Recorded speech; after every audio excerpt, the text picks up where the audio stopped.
Okay, since we're going to work with probability trees on the lab, I wanted to make sure that I had a little more conversation about how we're doing trees. Okay, so and you can see the first situation we have here is we have a spinner that's blue and yellow. Notice that the blue is the same amount of space as the yellow. There's not more space for blue or more space for yellow. So that means that I have an equal chance of getting blue or yellow. Okay, so let's start. So we're going to start here. Okay, and when I start, I have an equal chance of getting blue and an equal chance of getting yellow. So that's my first spin. If I spin it again, and I might have gotten blue to begin with, I still have a chance of getting blue and yellow. If I spun a yellow first, I'm still able to get a blue or a yellow. Okay, so let's look at what we have here. So this is the first spin. That's the first spin. And this is the second spin.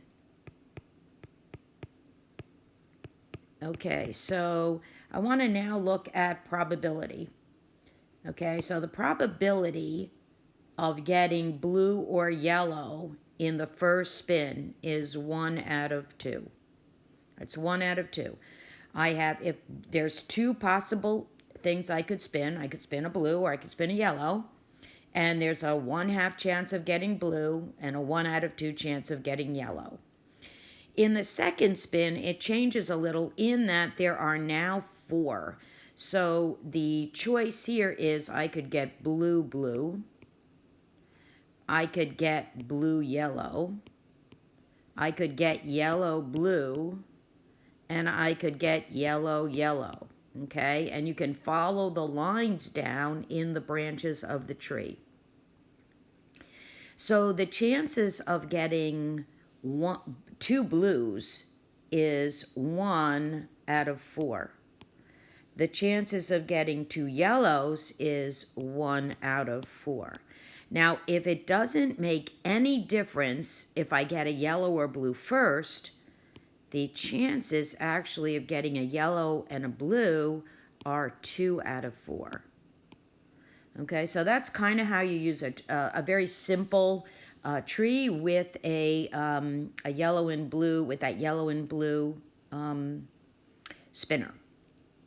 Okay, I wanted to go over one other thing on this other picture. Here's a situation where you're saying, I have the tree and I have one of the spinners, right? So you can see that this first thing right here, that's the spinner that they're showing. And then there's obviously a spinner that has the numbers 1, 2, and 3. Okay, but they're saying to start with, first of all, what would spinner X be? So I'm looking at this and I'm seeing that there are 2 red, a green, a yellow, and a blue. And they're equal. They're all equal. I have an equal chance of getting blue. I have an equal chance of getting red. I have another equal spot of red, an equal chance of getting green, and an equal chance of getting yellow. And so what I'm looking for is I'm looking for a spinner where there are equal sections of blue, red, another red, a green, and a yellow, which means that spinner X is this one right here. That's spinner X. Okay, so that's because you can see everything is equal. And so when we're looking at a tree, we're saying I have an equal chance of getting whatever is in that tree. Okay, you can see in C that there is not 2 reds. Okay, so there would be twice as much red as the other colors, and that doesn't happen in C. And in A, there are 2 reds, but the reds are not, they're all different sizes. The green and the blue are 1/4. The yellow is 1/4, but the reds are just 1/4. They just happen to be split into two sections. So B is spinner X. So now let's look at Y. I want to look at Y. How would that be? It looks like I have a chance of getting, and I'm going to draw a new circle here, and you know how terrible I am at drawing, that it's going to have 4 equal parts. There's going to be 4 equal parts. Remember, because it's, and you just have to assume that those are equal. You see me draw all year, so you know how hideous I am. Okay, and so it's 1, 2, 3, and 3. So I have an equal chance of getting a 1, a 2, a 3, or a different 3.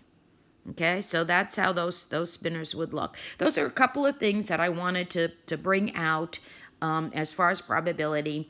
We didn't get as far as I would have liked actually in class, and I wanted to make sure you had a little more experience with the trees when you're doing your coin flip lab. Okay, go to it.